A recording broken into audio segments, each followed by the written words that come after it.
আগামীকাল যিনি আসবেন বিশ্বনন্দিত মুফাসসিরে কোরআন, ইসলামিক চিন্তাবিদ, বাংলাদেশের কৃতি সন্তান ডক্টর মিজানুর রহমান আজহারি দামাদ বারকাতুহুমুল আলিয়া।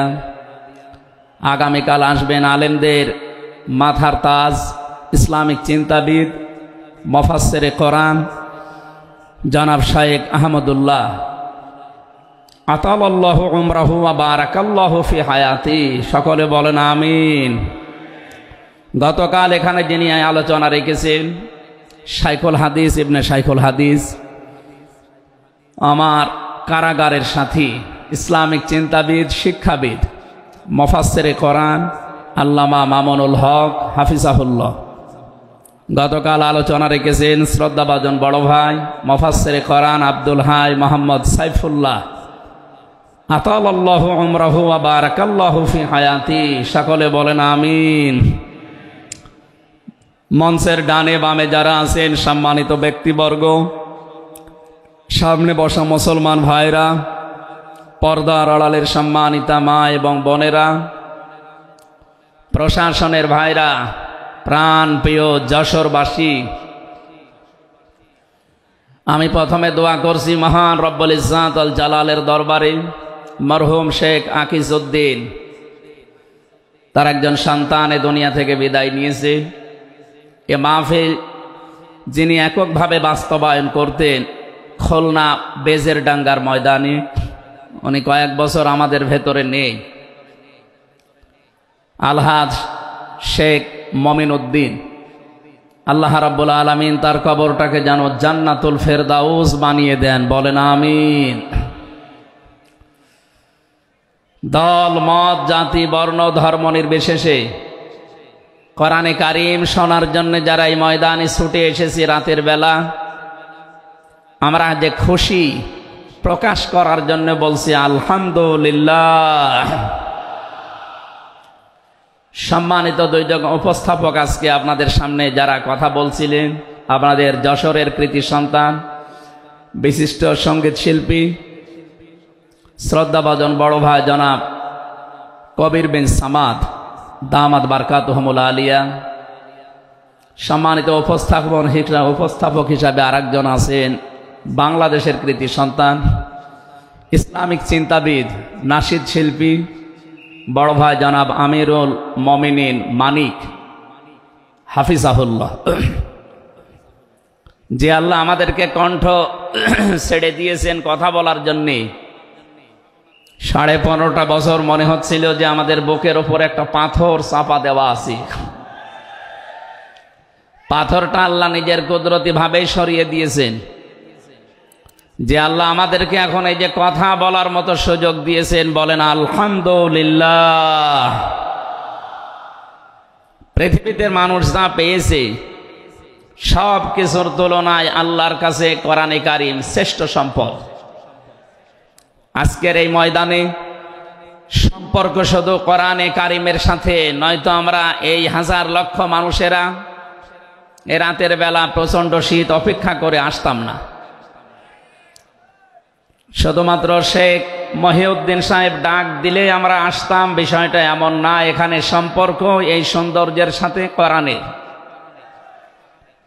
এই জন্য যারা স্বেচ্ছাসেবকের দায়িত্বে আছেন আমি তাদেরকেও ওয়েলকাম জানাচ্ছি, ধন্যবাদ জানাচ্ছি। তাদের এই কষ্ট, তাদের এই শ্রম আল্লাহ রাব্বুল আলামিন যেন জান্নাতে যাওয়ার পাতিহ বানিয়ে দেন, বলেন আমিন। কোরআনে কারিমে রব্বুল আলামিন বলেন কুল বিফাদলিল্লাহি ওয়া বিরহমাতিহি ফাবিযালিকা ফালিয়াফরাহু হুয়া খায়রুম মিম্মা ইয়াজমাউন, বলেন আল্লাহু আকবার। আল্লাহ পাক বলেন নবী আপনি বলুন, তাম পৃথিবী যা পেয়ে আনন্দে আছে, যা গেইন করে, যা অ্যাচিভ করে, যা অর্জন করে, আমি আল্লাহর কাছে কোরআনে কারিম শ্রেষ্ঠ সম্পদ। সুতরাং কোরআন যারা পেয়েছে তারা যেন আনন্দ করে। আজকে খুলনা বিভাগের মানুষগুলো, খুলনা বিভাগ সহ বাংলার অন্যান্য বিভাগ থেকেও মানুষেরা আজকে এসেছে। কোরআনে কারীম সত্যি যারা শোনার জন্যে বোঝার জন্যে এসেছি, এটা পুরা এখন ইবাদত চলছে। আমরা খুশি দুনিয়ার সব কিছুর তুলনায় আজকে, বলেন আলহামদুলিল্লাহ। প্রাণপ্রিয় শ্রোতা মণ্ডলী, কোরআনের শ্রোতা যারা আমরা এখানে বসে আছি, এর আগে যারা দুনিয়ায় কোরআনে কারীম শুনেছে, কিয়ামত পর্যন্ত যারা শুনবে, কোরআনে কারীম এই শ্রোতাকে 3 ভাগে বিভক্ত করে দিয়েছে। এখানে ওই 3 প্রকার মানুষ আছে, কিয়ামত পর্যন্ত তারা থাকবে। প্রথম নাম্বার, এই কোরআনে কারীম শোনার পরে যারা বাধা দিয়েছিল এই দুনিয়ায়, আল্লাহর কোরআন তাদেরকে ঘোষণা দিয়েছে তারা কাফের। এই বাংলাদেশে আমরা এই 54 বছরে নামধারী মুসলমান, কিন্তু অনেক কাফেরের আচরণ দেখতে পেয়েছি। সূরা হামিম সাজদার 26 নম্বর আয়াতে আল্লাহ তাদের পরিচয় দিয়েছেন, وَقَالَ الَّذِينَ كَفَرُوا لَا تَسْمَعُوا لِهَذَا الْقُرْآنِ وَالْغَوْا فِيهِ لَعَلَّكُمْ تَغْلِبُونَ। আল্লাহ পাক বলেন, কাফেরেরা সিদ্ধান্ত নিয়েছিল সব চলতে দেওয়া যাবে, মুহাম্মাদের কোরআনে কারীম এটা চলতে দেওয়া যাবে না। কারণ তারা বুঝেছিল এটা 1500 বছর আগে নাসিল হওয়া। ভালোভাবে আবু জেহেল টের পেয়েছিল, বুঝেছিল এ কোরআনে কারীম মুহাম্মদুর রাসূলুল্লাহ যেটা বোঝাতে চায়, এটা যদি সত্যি জনগণ বুঝতে পারে আর মেনে নেয়, আমি যে অবৈধ চেয়ারে বসে আছি এই চেয়ার থাকবে না। যুগে যুগে যারা কোরআন বাধা দিয়েছে তারা এইটাই টের পেয়েছে। তারা খুব ভালোভাবে জানে কোরআন যারা প্রচার করে, সত্যিই কোরআনের এই কথাগুলো যদি সাধারণ মানুষেরা জনগণ বুঝে ফেলে, আমরা যে শয়তানি করি, আমরা যে অবৈধভাবে টিকে আছি, এইটা থাকবে না। এই জন্য বাস্তবতা হচ্ছে কোরআন শুনলে বাধা দেবে এরা 1 নম্বরে কাফের। আমরা জানি কাফের মারা গেলে জানাজা হয় না, হয়? বলেন বলেন। কাফেরের জন্য দোয়া করাও জায়েজ নেই। আল্লাহ রাব্বুল আলামিন বলেন, মা কানা লিন-নাবিয়্যি ওয়াল্লাযীনা আমানু আইয়াস্তাগফিরু লিল মুশরিকিন ওয়ালাউ কানু উলি কুরবা মিন বা'দি মা তাবায়্যানা লাহুম আন্নাহুম আসহাবুল জাহিম। সূরা তাওবা 113 নম্বর আয়াতে আল্লাহ জানিয়েছেন, হযরত ইব্রাহিম আলাইহিস সালাম সম্পর্কে যদি আয়াতটা নাযিল হওয়া, তামাম দুনিয়ার মানুষকে উদ্দেশ্য করায় আয়াত দিয়ে, হে নবী, কোন নবীর জন্যে, কোন ইমানদারের জন্যে এটা জায়েজ না, শোভনীয় না, উচিত না যে কোনো মুশরিক মারা গেলে তার জন্য আল্লাহর কাছে সে ক্ষমা চাবে, ইস্তিগফার করবে। ওয়ালাউ কানু লি কুরবা, আল্লাহ পাক বলেন যদিও এটা নিজের নিকট আত্মীয় হয়, মা তাবায়্যানা লাহুম আন্নাহুম আসহাবুল জাহিম, যার প্রতি এটা প্রমাণ হয়ে গেছে যে লোকটা জাহান্নামে যাবে, যার কাজকর্ম, যার ঈমান আমল আকীদা দেখে টের পাওয়া যায়, এই রকম মানুষের জন্য কোনো ঈমানদার না কোনো নবীর জন্যও দোয়া করা, ইস্তিগফার করা জায়েজ নেই। বলেন নাউজুবিল্লাহ। একজন নবীকে যদি আল্লাহ এই কথা বলতে পারেন, আমি আয়াতের ব্যাখ্যায় পড়েছি, মুহাম্মদুর রাসূলুল্লাহ সাল্লাল্লাহু আলাইহি ওয়াসাল্লামের নিজের আপন চাচা আবু তালিব, এই লোকটা যখন মারা যাচ্ছিল, বিশ্ব নবী নিজে তার কাছে গিয়ে বললেন, ইয়া আম্মি আবি তালিব, কুল লা ইলাহা ইল্লাল্লাহ হাজ্জুল লাকা ইনদাল্লাহি ইয়াউমাল কিয়ামাহ, বুখারী শরীফের হাদিস। ডাক দিয়ে বললেন, হে চাচা, জোরে বলা লাগবে না, আওয়াজগুলো শুধু আমার কানের কাছে মুখটা নিয়ে আস্তে করে আপনি বলেন লা ইলাহা ইল্লাল্লাহ, জোরে লা ইলাহা ইল্লাল্লাহ, লা ইলাহা ইল্লাল্লাহ, লা ইলাহা ইল্লাল্লাহ মুহাম্মাদুর রাসূলুল্লাহ।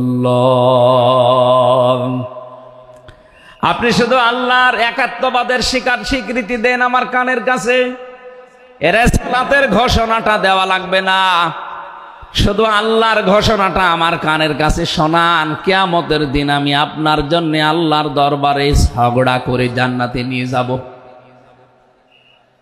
পাশে যারা দাঁড়িয়েছিল তাদের কারণে লোকটা পড়তে পারে নাই, নবীজির মন খারাপ হয়ে গেল। সঙ্গে সঙ্গে সূরা কাসাসের 56 নাম্বার আয়াত নিয়ে ফেরেশতা জিবরাইল হাজির হয়ে গেছে। ইন্নাকা লা তাহদি মান আহবাবতা ওয়ালাকিন্নাল্লাহা ইয়াহদি মাইয়াশা ওয়া হুয়া আ'লামু বিল মুহতাদিন।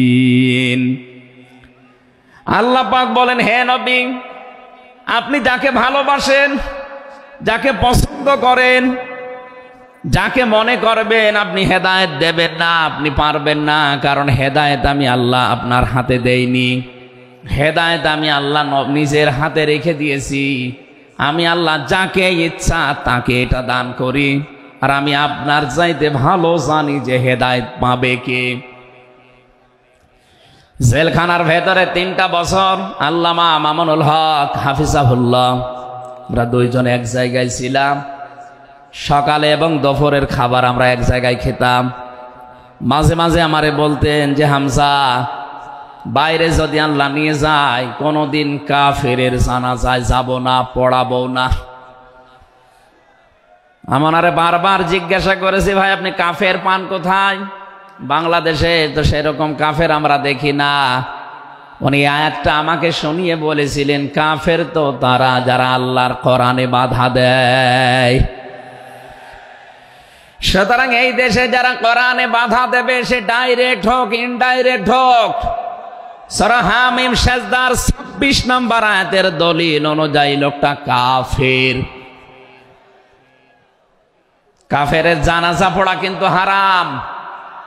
আমার মনে হয় এখন দেশের অবস্থা যা, আমরা যদি এই সিদ্ধান্তে উপনীত হতে পারি যে কাফেরের জানাজা বন্ধ হয়ে যাবে, আগামীতে কোরআনে কারিম বাধা দেওয়ার মতো সাহস অনেকেই করবে না। কোরআনে কারিমের শ্রোতা 1 নম্বরে পেলাম যারা কাফের। 15.5 বছর থেকে শুরু করে 54 বছর আমরা যা দেখলাম, অনেকেই কিন্তু ডাইরেক্ট ইনডাইরেক্ট বাধা দিয়েছেন। এখনো যদি ওইরকম মানুষ থাকেন এই দেশে, আপনি তাওবা করবেন, আপনি সংশোধিত হয়ে যাবেন। আর যেহেতু এখন সংস্কার চলছে, আপনি নিজেকেও সংস্কার করে নেবেন। কোরআনের শ্রোতা হিসাবে আমরা 2 নম্বরে পেয়েছি তাদের নাম। আল্লাহ রাব্বুল আলামিন বলেন, ওয়াইদা কিলা লাহুম তাআলাউ ইলা মা আনজালাল্লাহু ওয়া ইলার রাসূলি রাআইতাল মুনাফিকিনা ইয়াসুদ্দুনা আনকা সুদুদা। সূরা নিসার 61 নম্বর আয়াতে আছে, হে নবী, মানুষদেরকে আপনি যখন বলবেন আসো আল্লাহর বিধানের দিকে আসো, রাসূলের জীবনের দিকে আসো, আপনি দেখতে পাবেন অনেক মানুষ শুনতেও আসবে কোরআন, আপনার কথাও শুনতে আসবে, কিন্তু যখন দেখবে যে এগুলো কোরআনের সাথে আমাদের জীবনের মিল নেই, রাসূলের এই আদর্শের দিকে ডাকে, এগুলোর সাথে বাস্তবতা আমাদের মেলে না, রাআইতাল মুনাফিকিনা ইয়াসুদ্দুনা আনকা সুদুদা, আপনি দেখতে পাবেন ও মানুষগুলো আস্তে করে আপনার কাছ থেকে পেছন ফিরে কেটে পড়ছে। বলেন নাউজুবিল্লাহ। সুতরাং কোরআন শুনতে এসে যেগুলো যাদের জীবনে মিলবে না, এই মানুষগুলো যদি মন খারাপ করে, রাগ করে, যে কোনো কায়দায় চলে যেতে চান, আপনি মনে করবেন মুনাফিকের জার আপনার ভেতরে আছে। আল্লাহ আমাদের হেফাজত করুন, বলেন আমিন। 3 নাম্বার শ্রোতার বর্ণনা পেয়েছি সূরা আনফালের 2 নাম্বার আয়াতে। আল্লাহ পাক বলেন, ইন্নামাল মুমিনুনা আল্লাযীনা ইযা যুকিরাল্লাহু ওয়াজিলাত কুলুবুহুম ওয়া ইযা তুলিয়াত আলাইহিম আয়াতুহু যাদাতুহুম ঈমানা ওয়া আলা রাব্বিহিম ইয়াতাওয়াক্কালুন। চিৎকার করে বলেন আল্লাহু আকবার। আল্লাহ পাক বলেন, আমার দৃষ্টিতে তো কোরআনের শ্রোতা আসল এবং মুমিন তারা, যাদের সামনে আমার নাম উচ্চারণ হলে তাদের অন্তরাত্মা কেঁপে ওঠে। আমার আয়াতগুলো তাদের সামনে তেলাওয়াত হলে এ মানুষগুলোর ঈমান ভেতরে যা আছে এটা আরো বেড়ে যায়। এখানে যাদাতুহুম ঈমান আর ব্যাখ্যায় আমি দেখেছি, শরীরের পশমগুলো দেখবেন আপনি হঠাৎ খাড়া হয়ে যাবে। বাম স্তনের 2 আঙ্গুল নিচে একটা গোস্তের টুকরা আছে, ওটা কাঁপবে, কাঁপাকাঁপি করবে। একটা অনির্বচন শোক আপনি আলাদা অনুভব করবেন। এই 3টা যদি এখন আমাদের ভেতরে তৈরি হয়, আলা রাব্বিহিম ইয়াতাওয়াক্কালুন, বাড়ি যাওয়ার আগে এই সিদ্ধান্ত নিয়ে যাওয়া যাবে যে আল্লাহ ছাড়া আর কারো উপরে আমরা ভরসা করি না। বলেন সুবহানাল্লাহ। এই 3টা আয়াত দিয়ে আমি বোঝাতে চেয়েছি কাফের কারা, মুনাফিক কারা, আল্লাহর দৃষ্টিতে মুমিন কারা। 3 নাম্বারে এই তরিকায় যদি আমরা এই 3টি গুণ অর্জন করতে পারি, আজকে আল্লাহর কথাগুলো শুনলে আপনার ভেতরে কাঁপ ধরবে। 2 নাম্বারে আল্লাহর আয়াত তেলাওয়াত হবে, যখন বুঝতে পারবেন যে কি বলে। ওয়াইদা সামিউ মা উনজিলা ইলার রাসূলি তারা আয়ুনাহুম তাফিদু মিনাদ দামি মিম্মা আরাফু মিনাল হক ইয়াকুলুনা রব্বানা আমান্না ফাকতুবনা মা'আশ শাহিদিন। সূরা মায়েদা 7 নাম্বার পারার 1 নাম্বার পৃষ্ঠার 1 নাম্বার লাইনের 83 নাম্বার আয়াতে আছে। তাফসিরে ফি জিলালিল কোরআন থেকে শোনাচ্ছি। রব্বুল আলামিন বলেন, নবী আপনি যখন ওদের সামনে পড়বেন, আমার এই আয়াতগুলো যখন ওরা মন দিয়ে শুনবেন, অনুধাবন করতে পারবেন, উপলব্ধি করার যোগ্যতা যাদের আছে, আপনি দেখবেন ওদের চোখ দিয়ে মনের অজান্তেই পানি পড়ছে। এজন্য অ্যাক্টিভ হন আরো, কারণ কোরআন শোনার 2টা নিয়ম আল্লাহ দিয়েছেন। ফাসতামিউ লাহু ওয়া আনসিতু, শুধু শোনা না, তাহলে সামিয়া দিতেন। আল্লাহ ফাসতামিউ দিয়েছেন, এজন্য মনোযোগ সহকারে শুনতে হবে। আজকের তেলাওয়াতকৃত আয়াত থেকে আমরা তাফসীর আকারে কথা বলবো ইনশাআল্লাহ। 2 নাম্বারে চুপ থাকা লাগবে। আমি এখনো অনেককে দেখতে পাচ্ছি এদিকে ওদিকে তাকাচ্ছেন, গল্প করছেন। আশা করছি কোরআনে বর্ণিত আল্লাহর এই 2টা নির্দেশ আপনি মেনে নেবেন। 1 নাম্বারে চুপ থাকবেন, 2 নাম্বারে মনোযোগ সহকারে শুনবেন। লাআল্লাকুম তুরহামুন, আশা করা যায় আল্লাহর রহমত এখানে নাজিল হবে। আল্লাহ আমাদেরকে আয়াতটা মেনে চলার তৌফিক দেন, বলেন আমিন। এজন্য কোরআনের আলোচনা শুনলে সবার চোখে পানি আসবে না। যারা এটা উপলব্ধি করতে পারবে, অনুধাবন করতে পারবে, আপনি দেখবেন তাদের মনের অজান্তেই কখন যেন চোখ দিয়ে পানি গড়িয়ে পড়ছে, তারা নিজেরাও টের পাবে না। আল্লাহ যেন এই 3 নাম্বার এই প্রকার শ্রোতা হিসাবে আমাদের কবুল করেন, বলেন আমিন। দরুদ আর সালাম পাঠ করছি আমাদের নবী মুহাম্মদুর রাসূলুল্লাহ সাল্লাল্লাহু আলাইহি ওয়াসাল্লামের প্রতি, যার প্রতি কোরআনে কারীম আল্লাহ নাযিল করেছেন। সেই কোরআনকে যদি আপনি জিজ্ঞাসা করেন, হে কোরআন, যার উপরে নাযিল হলে তার সম্পর্কে তোমার ভেতরে কোনো কিছু আছে, কোনো পরিচয়? আল্লাহ রাব্বুল আলামিনের কোরআন আমাদেরকে শোনাচ্ছেন, وَإِذْ قَالَ رَبُّ وَإِذْ قَالَ عِيسَى ابْنُ مَرْيَمَ ইন্নী রাসূলুল্লাহি ইলাইকুম মুসাদ্দিকাল লিমা বাইনা ইয়াদাইয়া মিনাত তাওরাত। আয়াতের শেষের দিকে আল্লাহ ইসমহু আহমাদ এই শব্দ দিয়ে জানিয়েছেন, হযরত ঈসা আলাইহিস সালাম তিনি জানিয়ে গিয়েছেন এই পৃথিবীতে আমার পরে একজন নবী আসবে যার নাম হবে আহমাদ। আমাদের নবীর পরিচয়টা আল্লাহ কোরআনে কারীম যিনি নাযিল করলেন তার উপরে, তার ভেতরেই তার নামটা আল্লাহ সংরক্ষণ করে দিয়েছেন।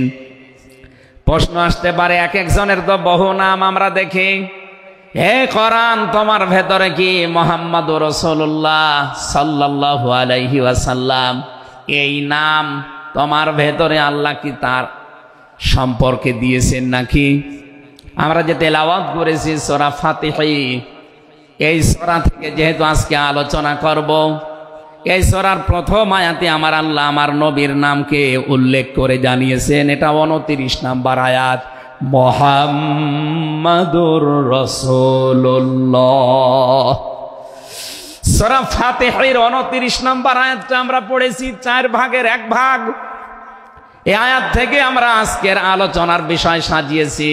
আমার আজকের বিষয়বস্তু, আমরা মুহাম্মাদুর রাসূলুল্লাহর উম্মত হতে চাই। সত্যি যদি আল্লাহর দৃষ্টিতে বিশ্বনবী মুহাম্মাদুর রাসূলুল্লাহর উম্মত আমরা হতে চাই, মাস্ট বি তেলাওয়াতকৃত আয়াতের এই বর্ণিত গুণগুলো আমাদের এখন থেকেই অর্জন আরম্ভ করা লাগবে। আমি সহ যারা এসেছি অবশ্যই আল্লাহ এই গুণগুলো এখন থেকে যেন পালন করার তৌফিক আমাদেরকে দান করেন, আমিন।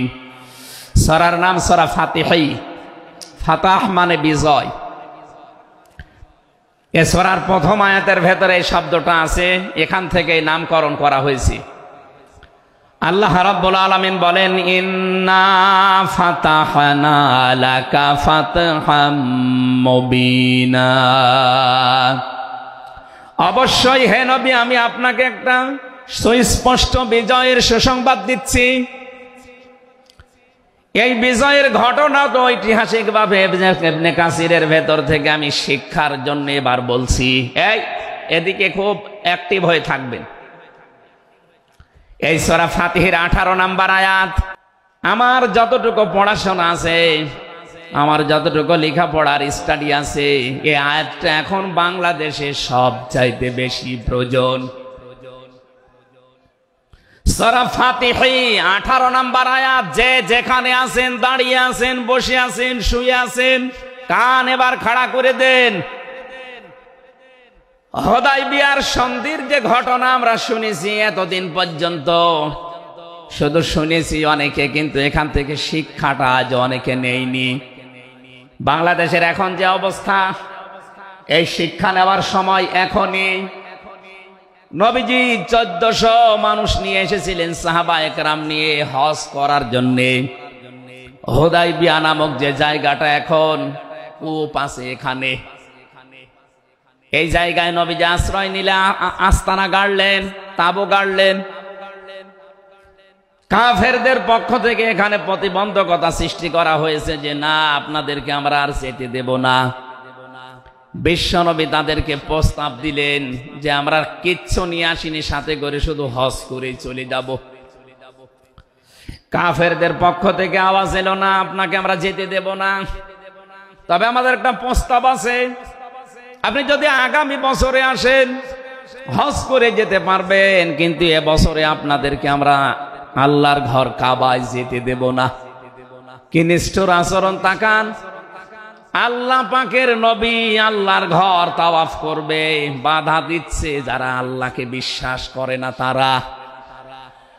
এ বাংলাদেশে 50টা বছর কোরআনে কারীম প্রচার করেছে যারা, কোরআনের পাখি শহীদ আল্লামা দেলাওয়ার হোসাইন সাইদি রহমতুল্লাহ আলাইহি, তার নামে মামলা দেওয়া হয়, কেস দেওয়া হয়, তিনি নাকি ধর্মীয় অনুভূতিতে আঘাত দিয়েছে। আমার তো মনে হয় 1500 বছর আগে নবীজিকে যারা বাধা দিয়েছিল আল্লাহর ঘর কাবায় হজ করতে দেবে না, 1500 বছর পরে যেন তাদের প্রেতাত্মারাই ফিরে এসেছে। আল্লাহর নবী বললেন, ঠিক আছে, ওসমানকে পাঠালাম। হযরত ওসমান ইবনে আফফান রাদিয়াল্লাহু তাআলা আনহু তিনি গেলেন। হযরত ওসমানকে তারা আটক করার পরে ঘোষণা দিয়ে দিল, কতিলা ওসমান ইবনে আফফান, ওসমানকে হত্যা করা হয়েছে। এ সংবাদ যখন নবীজির কাছে এসেছে, যশোরবাসী খুব খেয়াল করেন, এখানে হযরতে ওসমানকে তারা হত্যা করার ঘোষণা দিয়ে মিথ্যা একটা সংবাদ পাঠিয়ে দিয়েছে নবীজির কাছে। নবীজি সাহাবায়ে কেরামকে বললেন, যারা ইহরামের কাপড় পরে এসেছিলে সব এখন খুলে ফেলো। সাহাবায়ে কেরাম বলেন, হে রাসূল, ইহরামের কাপড় খুললে হজ? বলে, হজ আগামী বছর। বাংলার মুসলমানেরা, আমি কেন বলছি আয়াতটা 2-1 মিনিট পরে আপনি টের পাবেন। দ্বিতীয় নম্বর, নবীজি বললেন, আজকে রমজান মাস, এটা এ রমজান মাসের এখন আর আধা ঘন্টা 1 ঘন্টার সময় আছে মাত্র ইফতারি করার। এখনই ভেঙে ফেলো, ইফতারি করে ফেলো। দরকার আগামীতে রোজা, আবার রমজানের সিয়াম আবার করে দেওয়া যাবে। যে দুইটা সিদ্ধান্ত নিলেন, দুইটাই ফরজ, একটা রোজা, একটা হজ। নবীজি কিন্তু জানতেন ইহরামের কাপড় খুলে ফেললে হজ ভেঙে যাবে, আর একটু পরেই তো ইফতারি করলে রোজাটা হয়ে যায়। বিশ্ব নবী বলেন না, এক্ষুনি রোজা ভেঙে ফেলো। আবার বলছে, কান খাড়া করেন, আমি কিন্তু 2 মিনিটের ভেতরে জায়গায় যাব। এত বড় দুইটা বড় বড় ফরজ বিধান নবীজি লঙ্ঘন করছেন। কারণটা কি? কারণ একটাই, ওরা একজন নিরপরাধ মানুষকে আটক করে হত্যার ঘোষণা দিয়েছে। আপনি বাংলাদেশকে 15.5 বছরের সাথে ওই ঘটনাটা মিলান। একটা নিরপরাধ মানুষ, মাত্র একজন, তাকে আটক করে হত্যার ঘোষণা দেওয়ার কারণে যদি নবী মুহাম্মদ রাসূলুল্লাহ হজ ছেড়ে দিতে পারেন, রোজা ছেড়ে দিতে পারেন, তিনি ওই বাবলা গাছের নিচে হাত দিলেন। সাহাবায়ে কেরামকে বললেন, আমার হাতের উপরে সবাই হাত লাগাও, আমি আজকে তোমাদেরকে বায়াত গ্রহণ করাবো, শপথ নেব তোমাদের কাছে। 1399 জন নবীর সাথে আছে। আর হযরত ওসমানকে যেহেতু তারা আটক করেছে, এই 1399 জন সবাই নবীজির হাতের উপরে একটার পরে হাত দিতে আছে। বিশ্ব নবী ডাক দিয়ে বলেন, সাহাবীরা, জিবরাইল এই মাত্র সূরা ফাতিহা এই সূরার 18 নম্বর আয়াতটা আমাকে তেলাওয়াত করে শুনিয়ে গেল। জিবরাইল এসেছিল, তোমরা কেউ দেখতে পাওনি। জিবরাইল আয়াতটা শুনিয়েছে, লাকাদ রাদিয়াল্লাহু আনিল মুমিনিনা ইয ইউবাইউনাকা তাহতাশ শাজারাতি ফাআলিমা মা ফি কুলুবিহিম ফানজালাস সাকিনাতা আলাইহিম ওয়া আসাবাহুম ফাতহান করিবা। খুব খেয়াল করেন, সেই সময় পর্যন্ত আমি চলে এসেছি। নবীজি নিজের বাম হাতটা সাহাবায়ে কেরামদের উপরে রেখে বললেন, সাহাবীরা, আজকের এই বায়াতের উপরে, শপথের উপরে আল্লাহ পাক নিজেই জানিয়েছেন যে তিনি রাজি হয়ে গেছেন। আয়াতটা শুরু করার আগে আল্লাহ 2টা তাকিদ দিয়েছেন, লাম এবং কদ। লাকাদ রাদিয়াল্লাহু আনিল মুমিনিন। আল্লাহ পাক বলেন, আমি নিজে মুমিনদের উপরে অবশ্যই অবশ্যই রাজি হয়ে গেছি। রাজি হব না, হয়ে গেছি। তাহতা শাজারাতি, এই গাছের নিচে আপনার হাতের উপরে যারা হাত দিয়ে আজকে শপথ বাক্য পাঠ করছে যে ওসমান হত্যার বদলা না নিয়ে কেউ মদিনায় ফেরত যাবে না, আমি আল্লাহ তাদের মনের খবর যেহেতু জানি। ফাআলিমা মা ফি কুলুবিহিম, তারা যে শপথ নিচ্ছে এটা কিন্তু লোক দেখানোর জন্য না, এটা মন থেকে।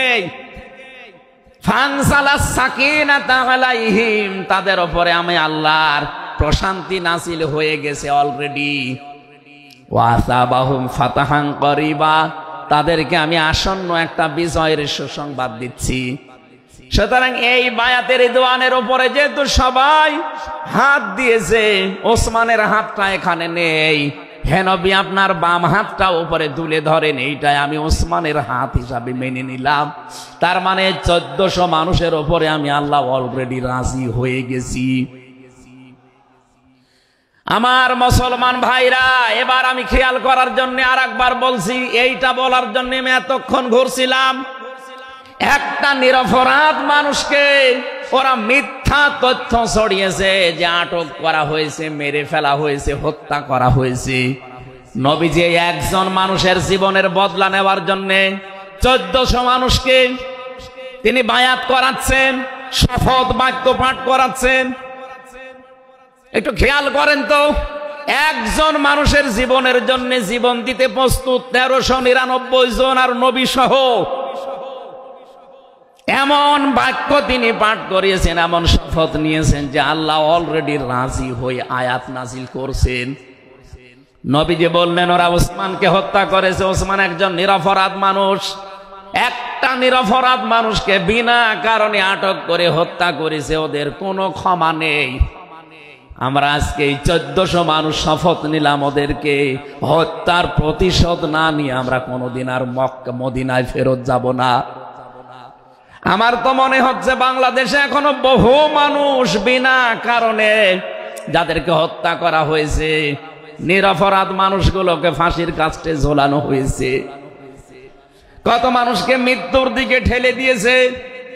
এখনো জিন্দা শহীদ জনাব এটিএম আজহারুল ইসলাম এখনো জেলখানায় পচতেছে।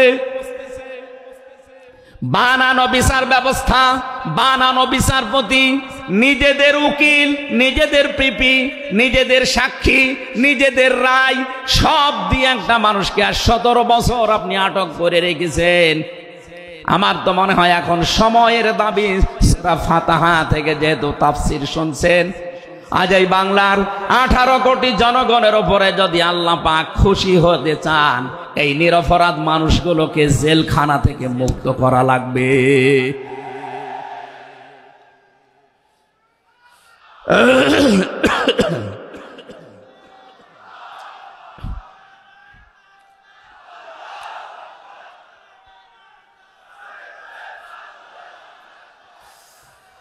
যশোরবাসী আল্লাহ রাব্বুল আলামিন এখানে কয়েকটা বিষয় আমাদেরকে উপহার দিতে চেয়েছেন সুসংবাদের মাধ্যমে।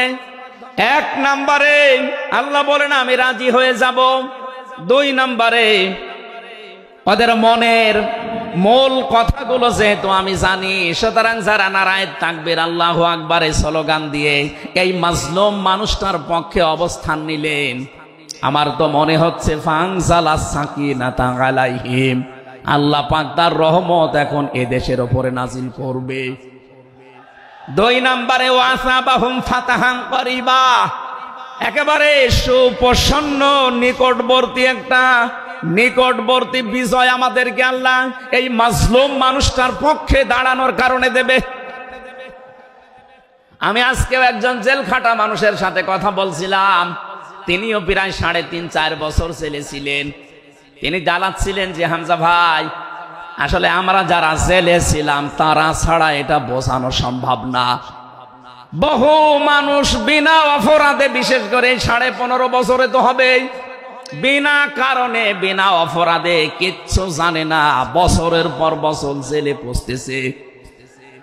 ওরা যদি একজন নিরপরাধ মানুষকে মিথ্যা কথা ছড়িয়ে দেওয়ার কারণে নবী যেরকম সিদ্ধান্ত নিতে পারে, আজ বাংলার 18 কোটি মানুষ দল বেদল সব ভুলে গিয়ে নিরপরাধ যত মানুষ জেলে ভর্তি আছে, গুম হয়েছিল, খুন হয়েছিল যারা, এদের পক্ষে দাঁড়াতে যদি সত্যি আপনি মন থেকে এগিয়ে আসতে পারেন, আল্লাহর কসম আমাদের সামনে আল্লাহ বিজয় দেখাবেন। বিজয় আমরা দেখতে পাচ্ছি সূরা কসস 20 নম্বর পারার 4 নম্বর পৃষ্ঠার 15 নম্বর লাইনের 5 নম্বর আয়াত। বাড়িতে যে আয়াতটা তাফসীর দেখবেন, আল্লাহ রাব্বুল আলামিন বলেন, নুরিদু আন নামুন্না আলাল্লাযীনা ইসতাদঈফু ফিল আরদ ওয়া নাজআলাহুম আইম্মাতাও ওয়া নাজআলাহুমুল ওয়ারিসিন। আমি আল্লাহ একটা ইচ্ছা করলাম, হাজার হাজার বছর আগে হে নবী, এই পৃথিবীর ময়দানে ফেরাউন নামে একটা লোক ছিল। রাষ্ট্রীয় ক্ষমতায় থাকার কারণে ওই দেশে বিভিন্ন দলে বিদলে বিভক্ত করে মানুষকে রেখেছিল, আর একটা দলকে সে টার্গেট নিয়ে কোণঠাসা করে, ছোট করে, হীন করে রেখেছিল। সেই দলটা ছিল মুসা নবীর দল। আমি আল্লাহ একটা ইচ্ছা করলাম, জমিনের উপরে যাদেরকে দুর্বল করে রেখেছে ফেরাউন, এই দুর্বল দলের উপরে আমি আল্লাহ মনন করব। মনন মানে অনুগ্রহ করা, দয়া করা। আমি আল্লাহ দয়া করব তাদের উপরে, মনন করব। এই কারণ আমি তাদেরকে জমিনের শাসন ক্ষমতায় বসাতে চাই, জমিনের উত্তরাধিকারী তাদেরকে বানিয়ে দিতে চাই। অনুমাক্কিনা লাহুম ফিল আরদ, জমিনের উপরে তাদেরকে আমি ক্ষমতায় বসাবো, এটা আমি আল্লাহর ইচ্ছা। বলেন তো, আল্লাহ যদি কোনো ইচ্ছা করে ওটা রদ করার কেউ আছে? আরো জোরে বলেন, আছে। সুতরাং এই আয়াত দিয়ে আমি যেহেতু 100% আয়াতটা বিশ্বাস করি, হাজার হাজার বছর আগে ফেরাউনের এই জীবনের সাথে, কাহিনীর সাথে, তাফসিরের সাথে আমি বাংলাদেশে আয়াতটা মিলিয়েছি। দেখতে পেয়েছি 2024 সালের 5 আগস্টের পরে একটা দলের সাথে আয়াতটা মিলে যাচ্ছে। আপনি যাই মনে করেন এইটাই বাস্তব। 54.5 বছরে ভুয়া ধোয়া তুলে, ভুয়া চেতনার নাম দিয়ে যাদেরকে কোণঠাসা করে রেখেছিলেন জনগণের কাছ থেকে, আল্লাহ যেন হঠাৎ করে মানুষের মনের ভেতরে তাদের প্রতি পরিবর্তন এনে দিয়েছেন। আল্লাহ পাক যেন এই মানুষগুলোকে একটা মনন করেছেন, একটা দয়া দেখিয়েছেন। অনাজালাহুম আইম্মাতান, জমিনের ইমাম তাদেরকে যেন আল্লাহ দিনের পর দিন বানিয়ে দিচ্ছে। তাদের আচার ব্যবহার, তাদের চরিত্র, তাদের ব্যবহার, তাদের মাধুর্যতা, তাদের যে ইখলাস, এগুলো দেখছে আমার আল্লাহ দিনের পরে দিন জমিনের ইমাম তাদেরকে আল্লাহ বানাচ্ছেন। অনাজালাহুমুল ওয়ারিসিন, আয়াতের শেষের কথা, আল্লাহ তাদেরকে জমিনের ওয়ারিস বানিয়ে দেবেন। যেহেতু আল্লাহর সিদ্ধান্ত রদ করা যায় না, ফাআলুল লিমা ইউরিদ, তিনি যা ইচ্ছা তাই করেন। ইন্নামা আমরুহু ইযা আরাদা শাইআন আইয়াকুলা লাহু কুন ফায়াকুন। আল্লাহ পাক বলেন, আমি যদি কোনো ইচ্ছা করি শুধু বলি কোন, সঙ্গে সঙ্গে ফায়াকুন হয়ে যায়। কোরআনের উপর আমার 100% বিশ্বাস নিয়ে কথা বলছি আমি। এই আয়াতগুলো মাস্ট বি আমার আল্লাহ বাংলাদেশে দেখাবে। বলেন আমিন, আরো জোরে বলেন আমিন। 6 নাম্বার আয়াত হচ্ছে অনুমাক্কিনা লাহুম ফিল আরদ, আমি আল্লাহ তাদেরকে জমিনের চেয়ারে ক্ষমতায় বসিয়ে দেব। কেন জানো? অনুরিয়া ফিরআউনা ওয়া হামানা ওয়া জুনুদাহুমা মিনহুম মা কানু ইয়াহযারুন, আমি আল্লাহ দেখাতে চাই ফেরাউনকে, হামানকে আর তার সৈন্যবাহিনীকে, তারা তাদেরকে সবচাইতে বেশি ভয় করত জমিনে যাদেরকে, সেই মুসা নবীর দলকে আমি আল্লাহ জমিনের শাসন ক্ষমতায় বসিয়ে তাদেরকে দেখাবো। এই 54 বছর জালেম এবং মুনাফিকরা সবচাইতে বেশি ভয় বাংলাদেশে যাদেরকে করেছে, তাদের প্রতি মানুষের মন মানসিকতা আল্লাহ ঝুঁকিয়ে দিয়েছেন। এজন্য কোরআনের আয়াতের উপরে বিশ্বাস করে বলছি, এই বাংলাদেশে যারা নিরপরাধ মানুষ আছে তাদেরকে যদি 5 তারিখের পরে বিভিন্ন আন্দোলনের কারণে, মানবিকতার কারণে ছেড়ে দেওয়া হয়, বিশেষ করে ম্যাডাম খালেদা জিয়াকে আপনি ছেড়ে দিয়েছেন। এরপরে আমরা দেখতে পেলাম আব্দুল সালাম পিন্টু ভাইকে ছেড়ে দিয়েছেন। এরপরে গিয়াসউদ্দিন মামুন ভাইকে ছেড়ে দিয়েছেন, মিয়ানুরউদ্দিন অপু ভাইকে ছেড়ে দিয়েছেন। আমরা চাই জনাব এটিএম আজহারুল ইসলামকেও মুক্তি দেওয়া হোক। এ দাবির পক্ষে আছেন কারা দেখে? লিল্লাহি তাকবীর।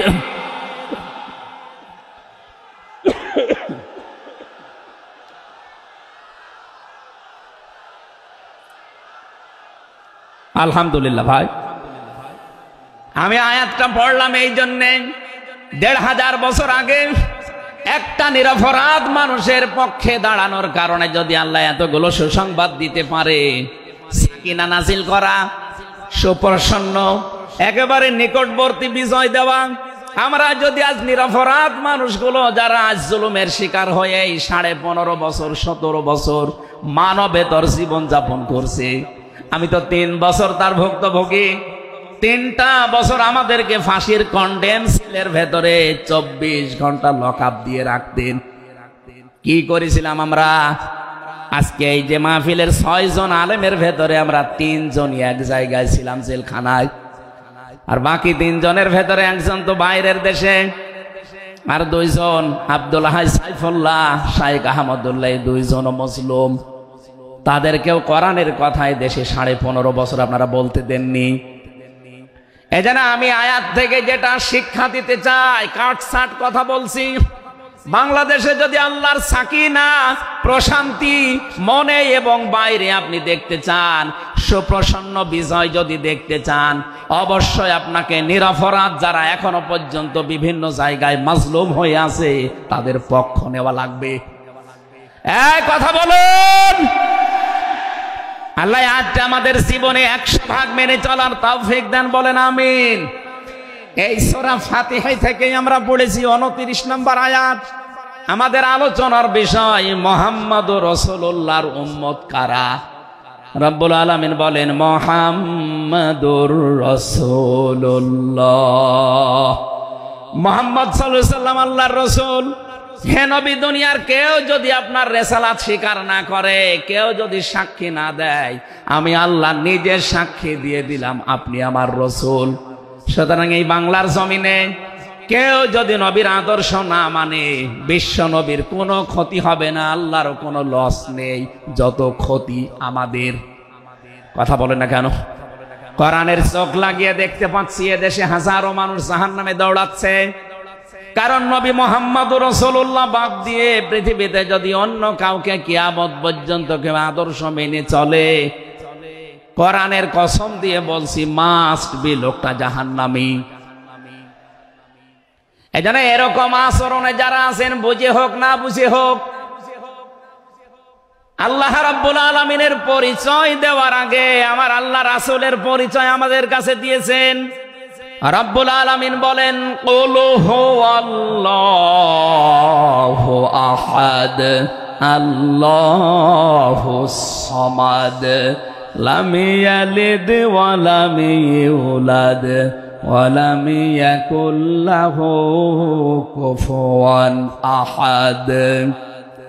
এখানে আল্লাহর একাত্মবাদের শিক্ষা দেওয়া হচ্ছে। আল্লাহ পাক বলেন হে নবী আপনি বলুন, অথচ শোনানো হচ্ছে যার কথা, তার কথা তো আগে বলার দরকার ছিল। এখানে আগে রিসালাতের ঘোষণাটা দেওয়া হয়েছে, কুল, হে নবী আপনি বলুন। ও বাংলার মুসলমানেরা, ফেরাউনের জীবনী পড়ে আমি দেখেছি সে কিন্তু আল্লাহর একাত্মবাদের ঘোষণা দিয়েছিল, কিন্তু রিসালাতের ঘোষণা দেয়নি, এজন্য লোকটা ঈমান পায়নি। বাংলাদেশে বহু মানুষকে আমরা দেখতে পাচ্ছি আল্লাহর কথা বললেও বলেন আমরা কি নামাজ পড়ি না, রোজা রাখি না, আমি কি হজ করি না, দান সাদকা করি না, এগুলো সব আল্লাহর বিধান। এগুলোর পাশাপাশি আল্লাহর প্রেরিত পুরুষ যিনি আমাদের এই জামানায়, আল্লাহর প্রেরিত পুরুষ যিনি কিয়ামত পর্যন্ত, তার নাম মুহাম্মাদুর রাসূলুল্লাহ। জ্ঞানী মানুষ যারা বসে আছেন এক কথায় তারা বুঝবেন আমি জানি। আজ বিশ্ব নবীর আদর্শ বাদ দিয়ে আপনি কার আদর্শ মানেন আপনার বিবেকের কাছে প্রশ্ন করেন। এটা রাজনীতি মনে করে কেউ যদি চলে যান আপনার কপালে আগুন লাগবে, আপনারও মরণ হবে ফেরাউনের মতো। ও আল্লাহকে মেনেছিল কিন্তু রিসালাত মানে নাই। এদেশে আজ অনেকেই আল্লাহর কথা বললে নামাজ পড়ে, রোজা রাখে, হজ করে আসে, দান সাদকা করে। আরে ভাই এগুলো সবই আল্লাহর বিধান। আপনি আল্লাহকে মানেন, কিন্তু তার প্রেরিত পুরুষ এই জামানায় যিনি কিয়ামত পর্যন্ত, তার নাম মুহাম্মাদুর আবার জোরে বলেন মুহাম্মাদুর রাসূলুল্লাহ। এতক্ষণ পর্যন্ত যা বললাম আমি আশা করছি আপনি বুঝেছেন। বিশ্ব নবী বাদ দিয়ে অন্য কারো আদর্শ এ জমিনে মানা যাবে না। মানলে আপনি বুঝে মানেন, আর না বুঝে মানেন আপনি জাহান্নামী। এখন যদি মুসা আলাইহিস সালাম আসে দুনিয়ায়, যদি ঈসা নবী এখন আসে, আর আমরা কেউ যদি আল্লাহর নবী মুহাম্মদুর রাসূলুল্লাহকে বাদ দিয়ে ঈসা নবী মুসা নবীকেও মেনে চলি, নিছক আপনি জাহান্নামী। এটা রেকর্ড হচ্ছে, সারা দুনিয়ায় যাবে। সূরা আলে ইমরানের ৮০ নম্বর আয়াত। অন্য ধর্মে যারা আছেন, ইহুদি খ্রিস্টান আহলে কিতাব যারা দাবি করেন, এমনকি এই মুশরিকদের ভেতরেও যারা, বৌদ্ধদের ভেতরে যারা অমুসলিম, তাদেরকে বলছি আপনারা ভুল পথে আছেন। আপনারা যাদেরকে নবী নাম বলে চলেন, যিশু বলেন, ঈসা আলাইহিস সালামকে, মুসা আলাইহিস সালামকে আপনারা যোসেফ বলে ডাকেন, আপনাদের ওই সমস্ত নবীগুলো তাওরাতে ইনজিলে অলরেডি ঘোষণা দিয়েই গেছে যে আমাদের পরে একজন শেষ নবী আসবে, তার নাম মুহাম্মাদুর রাসূলুল্লাহ বা আহমদ। তাকে যদি তোমরা জীবদ্দশায় পেয়ে যাও, পৃথিবীর সব কিছু ছেড়ে দিয়ে তার আদর্শটা গ্রহণ করবা, নয়তো পথভ্রান্ত হয়ে পথভ্রষ্ট হয়ে জাহান্নামে যাওয়া লাগবে। যাকে মেনে চলার দাবি করেন সেই যিশু, সেই যোসেফ, হযরতে ঈসা নবী, হযরতে মুসা নবী, তারাই যেহেতু ঘোষণা তাওরাতে ইনজিলে দিয়ে দিয়েছে, হয়তো আপনাদের পুরোহিত যারা, ধর্মগুরু যারা, ঠাকুর যারা আপনাদেরকে শোনায় না। এই সত্য বিধান আপনি ইনজিলে পড়েন। আমার শেষের শব্দ ছিল ফিত তাওরাতি ওয়াল ইনজিল। এই দুইটা কিতাব আপনারা পড়ে দেখবেন, এখানে আমাদের নবী, শেষ নবীর বর্ণনা আছে ৯০৩ জায়গায়। বলেন আল্লাহু আকবার। আল্লাহ পাক প্রথম শব্দে জানাতে চেয়েছেন, হে নবী, কেউ যদি আপনাকে স্বীকার না করে, কেউ না মানে, আমি আল্লাহ নিজে ঘোষণা দিলাম, ওয়াল্লাযীনা মাআহু আশিদ্দাউ আলাল কুফফার। আপনার সঙ্গে সাথী যারা হবে, আপনার সাথে যারা থাকবে, আপনার উম্মত বলে যারা কিয়ামত পর্যন্ত দাবি করবে, তাদের ভেতরে এই গুণগুলো মাস্ট বি পাওয়া যাবে। যশোরবাসী, এবার আপনাদের জন্য আপনি মিলান তো এই আয়াতটা নিজের জীবনে আছে কিনা। ওয়াল্লাযীনা, আর যারা, মাআহু, আপনার সঙ্গে থাকবে, আশিদ্দাউ আলাল কুফফার, তারা কাফেরদের প্রতি বজ্রকণ্ঠ হবে। কালকে মাওলানা মামুনুল হক, আমি ছিলাম কালকে চট্টগ্রামের ফেনীতে, একটু লাইভ দেখেছি। উনি কিন্তু শেষের দিকে এটা জানিয়েছেন, ওঠো, বজ্রমুঠি করো, ঘোষণা দাও। এ কথা বলেনি? এই কথা বলেন না কেন? ওনার এইটাই সামারাইজ, আশিদ্দাউ আলাল কুফফার, কাফেরদের প্রতি কঠোর হওয়া লাগবে। সেই সময় এখন অলরেডি চলছে। প্রতিবেশী নামে আমাদের যারা আছে, যেহেতু প্রতিবেশী পাল্টানো যায় না, এজন্য আমরা বেশি কিছু বলছি না। আমরা আশা করব যে প্রতিবেশীর চরিত্র পাল্টাবে। নবীজি প্রতিবেশী সম্পর্কে এত বেশি কথা জানিয়েছেন, মাঝে মাঝে বলতেন, জিবরাইল, প্রতিবেশী সম্পর্কে যত কথা তুমি বলো, মনে হয় যে আমার জমি জায়গার ভাগও দেওয়া লাগবে। যেহেতু এত দামি জিনিস প্রতিবেশী, এত গুরুত্বপূর্ণ, আপনাদেরকে তো আমরা আর পাল্টাতে পারবো না, আমাদের জমির সাথে আপনাদের জমি।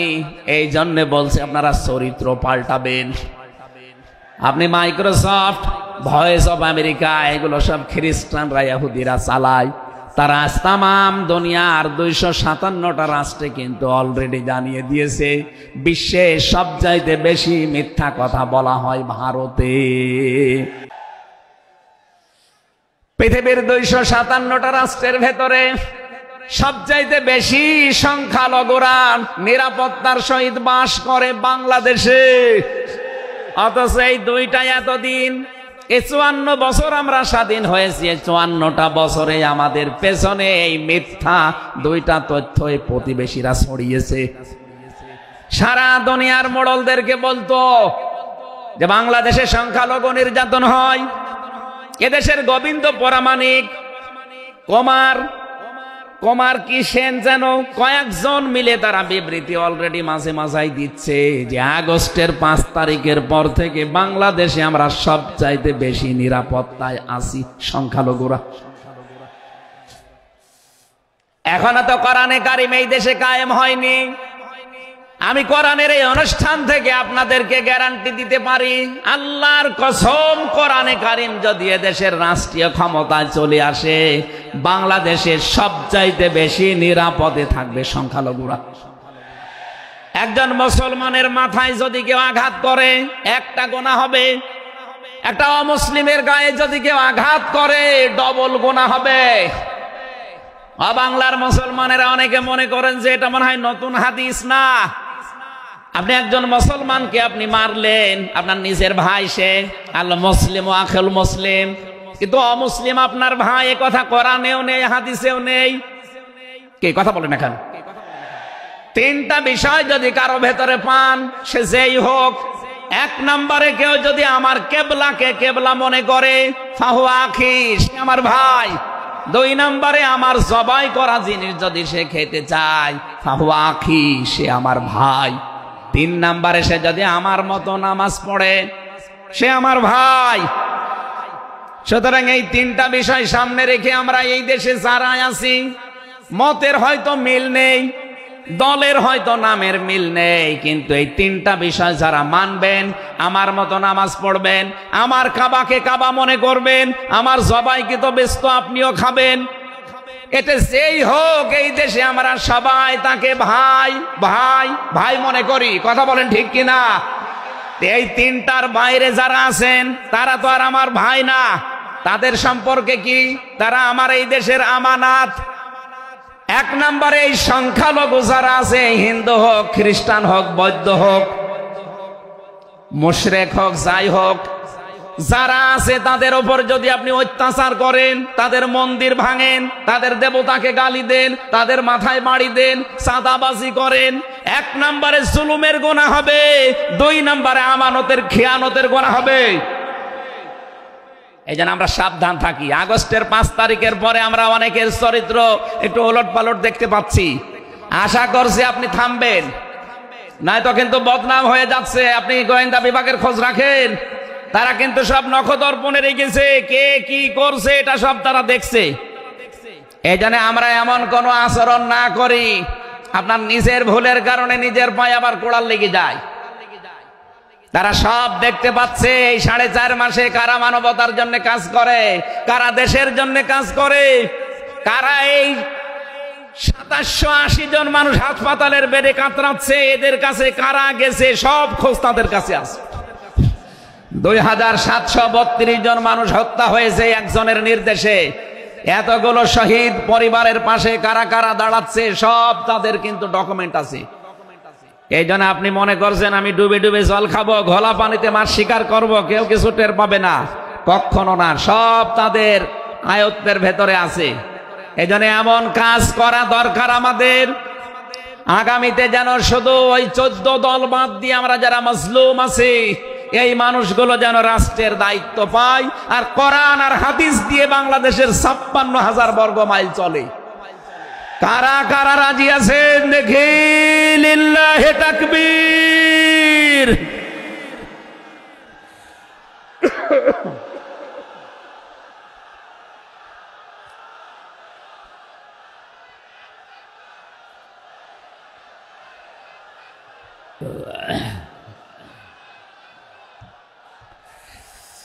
আমার ভাইরা, এবার আমি মূল কথায় যাচ্ছি। মুহাম্মদ রাসূলুল্লাহর উম্মত হতে হলে আমাদেরকে বজ্রমুষ্টি হওয়া লাগবে, ঐক্যবদ্ধ হওয়া লাগবে। যারা নবীর উম্মত, কাফের যারা, তাদের বিরুদ্ধে। আমি কাফেরের পরিচয় সে প্রথমে দিয়েছি। যে মানুষগুলো কোরআনে কারিমে বাধা দেয়, কোরআনের শিক্ষায়, কোরআনের প্রচারে, কোরআনের প্রসারে, কোরআন কায়েমে যারাই বাংলাদেশে বাধা দেবে, তার নাম আব্দুল আলিম হতে পারে কে কাফের। এদের বিরুদ্ধে কঠোর হওয়া লাগবে আপনাকে। আমি আবার বোঝার জন্য বলছি, নাম হয়তো আপনার আল্লাহর নাম আপনি নিয়েছেন আব্দুল আলিম, আব্দুল খালেক, কিন্তু আপনার কাজ যদি কোরআন প্রচারে বাধা দেওয়া হয়, ডাইরেক্ট ইনডাইরেক্ট, অবশ্যই আপনি বুঝতে পেরেছেন আমি কি বলছি। আপনি কিন্তু আর সাধারণ মানুষ নেই, আপনি মুনাফিকও নেই, আপনি মুসলমানও নেই, আপনি কাফের হয়ে গেছেন। আল্লাহ আমাদের হেফাজত করুন, বলেন আমিন। কাফেরদের যত অনুষ্ঠান আছে সেখানেও কড়াকড়ি করা লাগবে আপনাকে। কে বলেছে ধর্ম যার যার উৎসব সবার? এটা কুফরি কথা। ধর্ম যার যার, উৎসব তার তার। এই কথা বলুন। মান তাশাব্বাহা বিকওমিন ফাহুয়া মিনহুম। যার সাথে যার সাদৃশ্য মিলবে সে আচার ব্যবহারে, ধর্মীয় রীতিনীতিতে কিয়ামতের দিন তার সাথে থাকা লাগবে। কোনদিন আজ পর্যন্ত আপনি পিটিয়েও কোন হিন্দু ভাইকে গরু জবাই করেন যখন কোরবানি দেওয়ার জন্য, তাকে পাবেন। তারা জানে যেটা আমাদের ধর্মীয় অনুষ্ঠান না, এই জন্য তারা আসে না, ঠিক করে তারা আসে না। আপনি কোন কারণে সেখানে যাবেন?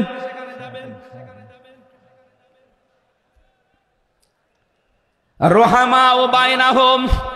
দ্বিতীয় নম্বরে আমরা পেয়েছি নিজেদের ভেতরে মহব্বত, ভালোবাসা, সম্প্রীতি, মায়া, মমতা, এটা নিজেদের ভেতরে বাড়ানো লাগবে।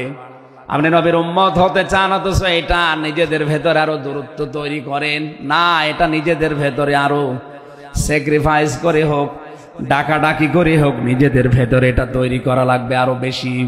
তারাহুম রুক্কান সুজদাা। হে নবী, আপনার উম্মত যারা, আপনার সাথে যারা আছে তাদেরকে দেখতে পাবেন আল্লাহর সন্তুষ্টি এবং অনুগ্রহ তালাশ করার জন্যে। তারা রুকু এবং সেজদাকারী অবস্থায় তাদের দেখতে পাবেন।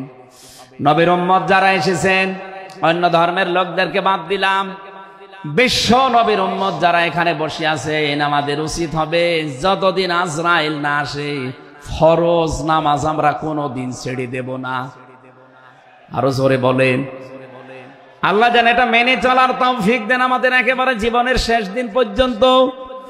2 নম্বরে, ফরজ নামাজের সময়টুকু যেভাবেই হোক বের করে আপনি আদায় করেন। সুন্নত নফল ওইগুলো যদি পড়তে না পারেন পরবর্তীতে পড়বেন, কিন্তু ফরজ নামাজ কেউ ছেড়ে দিয়ে সে আল্লাহর আয়ত্ত থেকে বের হয়ে যায়। বলেন নাউজুবিল্লাহ। সাহাবায়ে কেরাম আল্লাহর দরবারে যে 7টা কারণে কবুল হয়েছিলেন, তার ভেতরে 1 নাম্বার কারণ ছিল এই মানুষগুলো আল্লাহর বিধান সামনে পেলে পৃথিবী ভুলে যেতেন। আব্দুল্লাহ আনসারী রাদিয়াল্লাহু তাআলা আনহুর জীবনী পড়েছি। এই লোকটা আল্লাহর বিধান সেজদাকে সামনে রাখতে গিয়ে নিজের স্ত্রীকে এক কাপড়ে গর্তের ভেতরে বসিয়ে রেখেছিল, নিজের ছেলেকে শিকল দিয়ে বেঁধে রেখেছিল, তারপরও আল্লাহর বিধান সেজদা সে ভুলে যায় নাই। আমাদের এরকম কঠিন পরিস্থিতি এখন হয়তো আসেনি, তারপরও আমরা অনেকে বিনা কারণে ফরজ নামাজ ছেড়ে দেই। আমি নামাজের কথা মুসলমানদের কাছে সচরাচর বলতে চাই না, কারণ একজন মুসলমান আর একজন কাফেরের ভেতরে পার্থক্য নামাজ। নামাজ যদি কেউ না পড়ে সে মুসলমান থাকে কি করে? সুতরাং আজান হওয়ার পরে মুসলমান যাবে মসজিদে নামাজ আদায় করতে, মানুষ টের পাবে যে লোকটা মুসলমান। রিজালুল্লাহ তুলহিহিম তিজারাতু ওয়ালা বাইউন আন যিকিরিল্লাহ ইলা আখির আয়াত। মুসলমান ব্যবসায়ী যারা, তাদের পরিচয় আল্লাহ দিয়েছেন। আল্লাহ রাব্বুল আলামিন বলেন, এই পৃথিবীর ময়দানে যারা মুসলমান ব্যবসায়ী, আজান হওয়ার সঙ্গে সঙ্গে ব্যবসা প্রতিষ্ঠান বন্ধ করে দিয়ে তারা সেজদায় দৌড়াবে। ইয়াবতাগুনা ফাদলাম মিনাল্লাহি ওয়া রিদওয়ানা। এখানে আল্লাহ 2টা শব্দ ব্যবহার করেছেন। আল্লাহর ফজল যদি কেউ চায় তাহলে অবশ্যই তাকে মসজিদে যাওয়া লাগবে। আল্লাহুম্মা ইন্নী আসআলুকা মিন ফাদলিকা। ফজলের জন্য জমিনে আল্লাহ পাঠিয়েছেন আমাদেরকে, আর রহমতের জন্য তার ঘর মসজিদে পাঠিয়েছেন। এজন্য আল্লাহর রহমতের জন্য 5 বার আল্লাহর ঘরে আমাদেরকে যাওয়ার নির্দেশ দিয়েছেন আল্লাহ। আর যদি ফজল অনুগ্রহ পেতে চাই রিজিক, এগুলোর জন্য জমিন, এই জমিন আল্লাহ আমাদেরকে হালাল রুজি উপার্জন করার যে ব্যবস্থা, এরকম ময়দান যেন তৈরি করে দেন। বলেন আমিন। সীমাহুম ফি ফুজুহিহিম মিন আসারিস সুজুদ। আল্লাহ বলেন এদের এই চিহ্নগুলো, সেজদার চিহ্নগুলো এদের চেহারার বিভিন্ন জায়গায় ফুটে উঠবে। কিয়ামতের ময়দানে এই চিহ্ন দেখে দেখে নবী সুপারিশ করে করে জান্নাতে নিয়ে যাবে, হয় কপালে, নাই নাকে, নাই হাতে। যে সমস্ত জায়গায় সেজদা দেওয়ার জন্য আপনি জমিনে লাগিয়েছিলেন, এই জায়গাগুলো কিয়ামতে চমক দিতে থাকবে। আল্লাহ আমাদের প্রত্যেককে এই 5টি গুণ অর্জন করার মাধ্যমে বিশ্ব নবীর খাঁটি উম্মত হওয়ার তৌফিক দিন। আমিন, আল্লাহুম্মা আমিন।